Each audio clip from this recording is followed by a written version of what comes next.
दिल्ली में ऑक्सीजन और remdesivir injection की कालाबाजारी कर जो पैसे उगाए जा रहे थे वे बिहार के भागलपुर में ईंट भट्टे पर काम करने वाली एक महिला के खाते में जमा हो रहे थे। दिल्ली में कोरोना के कई मरीजों से उगाए गए 90 लाख रुपए को मजदूर महिला सरिता देवी के खाते में जमा किया गया।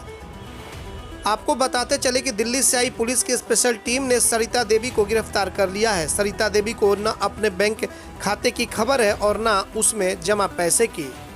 दिल्ली पुलिस के स्पेशल सेल ने भागलपुर के कहलगांव के घोसा में छापेमारी की और मजदूर महिला सरिता देवी को गिरफ्तार कर लिया। सरिता देवी और उसके परिजन ही नहीं बल्कि आसपास के लोग भी पुलिस छापेमारी से हैरान रह गए।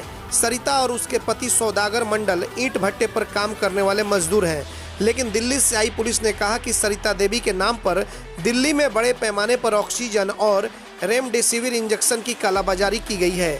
खाते में जमा हुए 90 लाख रुपए दिल्ली पुलिस की टीम ने बताया कि सरिता देवी का एक बैंक खाता HDFC बैंक में है, उसमें पिछले 3 महीने में लगभग 90 लाख रुपए जमा हुए हैं। सरिता देवी या उसके पति को इस खाते और उसमें जमा हुए पैसे की कोई जानकारी नहीं है, लेकिन दिल्ली पुलिस ने कहा कि ये सारा पैसा दिल्ली में कोरोना मरीजों को ऑक्सीजन और रेमडेसिविर इंजेक्शन की कालाबाजारी करके वसूले गए हैं। दिल्ली पुलिस के मुताबिक उसके पास एक कोरोना मरीज ने शिकायत दर्ज कराई थी। शिकायत में कहा गया था कि उसे 50,000 रुपये में ऑक्सीजन सिलेंडर और 2.5 लाख रुपए में रेमडेसिविर इंजेक्शन बेचे गए थे। कालाबाजारियों ने एक बैंक खाते में पैसा जमा करने को कहा था। वह बैंक खाता सरिता देवी के नाम पर था। पुलिस ने छानबीन की तो पता चला कि उसमें कई और लोगों से पैसा वसूल कर जमा कराए गए हैं। एक ठेकेदार के मुंशी ने सारा खेल सरिता देवी और उसके पति ने बताया कि ये सारा खेल एक ठेकेदार के मुंशी का है। भागलपुर के घोगा में एक ROB बन रहा है, वहाँ ठेकेदार का मुंशी रोशन कुमार रहता है जो बेगूसराय का रहने वाला है। मुंशी रोशन ने ईंट भट्टे पर काम करने वाली महिलाओं से कहा कि वह उनकी सरकारी नौकरी लगवाएगा, लेकिन उसके लिए कागज दुरुस्त करना होगा। रोशन ने महिलाओं से सारे कागजात लिए और फिर उन्हीं कागजातों के सहारे उसमें खाते में पैसे डलवाएं और खाता खुलवा भी दिया। लगभग 21 महिलाओं के पासबुक, खाते, ATM से लेकर दूसरे सारे कागजात रोशन ने अपने पास ही रखे हुए हैं। महिलाओं को उसकी भनक तक नहीं लगने दी गई। अब मुंशी के उसी जाल में फंसकर ईंट भट्टा में काम करने वाली मजदूर सरिता देवी गिरफ्तार भी हो गई है और दिल्ली पुलिस उसे ले करके चली गई है। तो ये बिहार से कहीं ना कहीं रेमडेसिविर इंजेक्शन जो है, जो ब्लैक मार्केटिंग जिस तरीके से चल रही थी, उसका एक बड़ा पर्दाफाश हुआ है। आपको बताते चलिए कि महिला की गिरफ्तारी हुई है, जो कि बिहार के भागलपुर से गिरफ्तारी की गई है और ईंट भट्टा में काम करने वाली वो महिला है।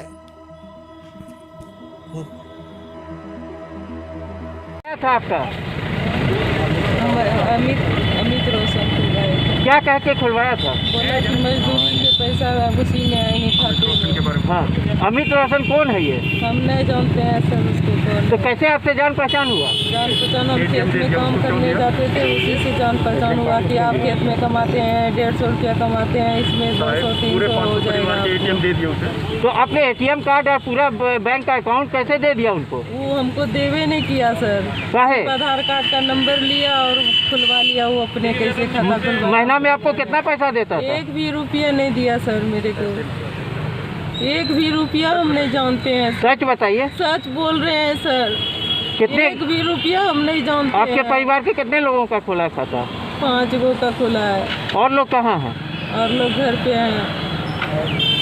तो आप देख, इसको कुछ ज़्यादा ही ऑक्सीजन सिलेंडर की सप्लाई के लेकर फ्रॉड हुआ, वो तो बड़े स्तर पर करोड़ों के हिसाब से जो हमारी शिकायत आई इसके रिगार्डिंग, तो हम उसको ट्रेस करते हुए पैसा पहले कर्नाटक के अकाउंट में गया SBI से, फिर यहाँ ट्रांसफ़र हो रखा है वो पैसा।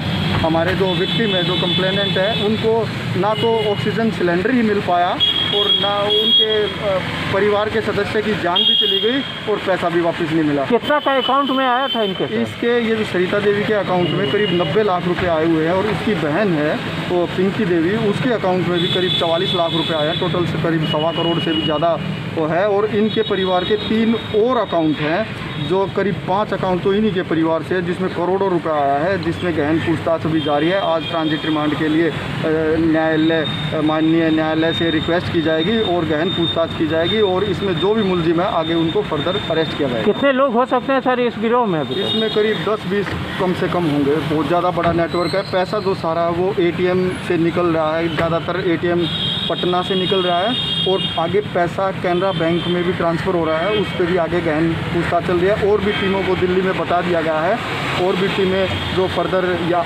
आगे के लिए प्रोसीड कर रही हैं। अपना परिचय sir. Sub inspector Karamvir, cyber cell, Delhi police.